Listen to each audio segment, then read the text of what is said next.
Good day to everyone who is watching my research presentation. This is Dr. Annalyn D. Saavedra, a research coordinator from the Western Mindanao State University, Zamboanga City, Philippines. I will be presenting to you one of my studies entitled Expressive Skills Among Elementary Grade Learners, a Correlational Design. Speaking and writing, which are also known as expressive skills, are among the very important skills that need to be assessed and developed.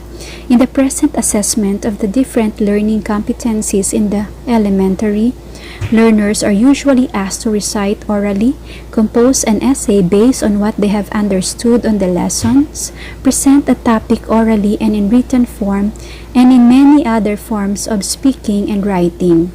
We use these skills to communicate our thoughts and feelings and with others, express our ideas, and to know others' ideas as well. That is why many researchers took time to investigate these macro skills. This investigation employed a quantitative correlational design which primarily aims to determine the extent of proficiency of the expressive skills in English and find out if there is a correlation between the speaking and writing skills of the selected 6th grader pupils in one of the divisions of Zamboanga Peninsula. The research enlisted 180 pupils from the different public schools which were chosen through stratified sampling. The whole division is divided into two big districts, East and the West Coast. In each big district, the researcher chose 3 schools representing which is categorized as big, medium, and small schools. Therefore, there are 6 participating schools in this study. Each school has 30 respondents which were chosen through lottery technique. These pupils were oriented on the objectives and process of the study, and consent was also secured from their parents for ethical purposes. Using the standardized series of pictures taken from the Language Expressway 6, which underwent validation and reliability tests, the pupils were instructed to narrate a story out of the pictures through speaking and writing. The pupils were given 15 minutes to orally narrate a story out of the pictures, while 1 hour was also given to them to write a story. The researcher recorded the speaking narration and collected the written narration of the pupils, which were then rated by the 3 grade 6 language teachers who are not teaching from the participating schools and have more than 10 years teaching experience. This is to make sure that there will be no bias in the rating of the skills being assessed in this study. The respondent scores were then interpreted using the assessment matrix of the Department of Education, Order Number 8, Series of 2015. As we can see on the table below, if the mean score or grade of a pupil is 90.00 to 100, it is interpreted as outstanding. If the score is 84.50 to 89.99, it is interpreted as very satisfactory. If the score is 79.50 to 84.49, it is described as satisfactory. If the score is 74.50 to 79.49, it is also interpreted as fair. However, if the mean score or grade of a pupil is 74.49 below, it is interpreted as did not meet expectation and has a failing remark.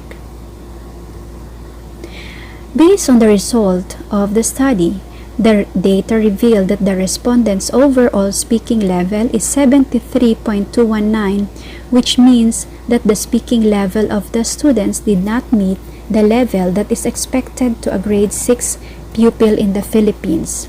The result tells us that pupils still need more practice and exposure to different speaking activities in order for this skill to be fully developed.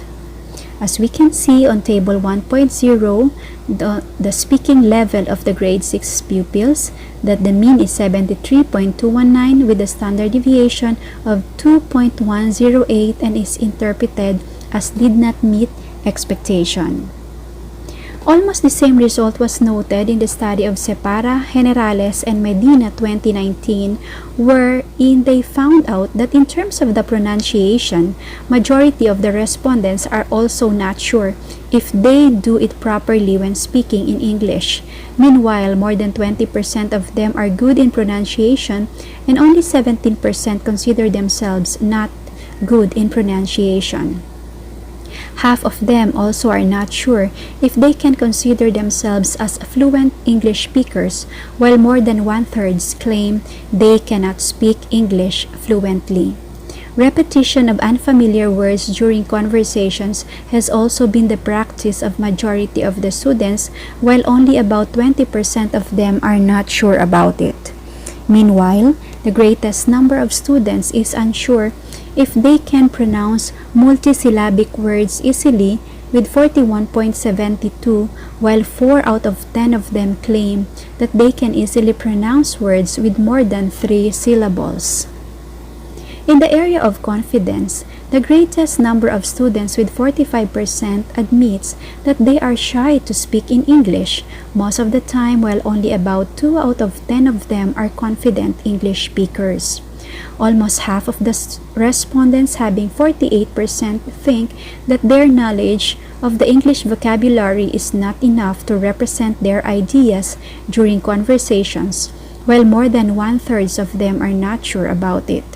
Only 11% of them do not struggle for words when speaking in English.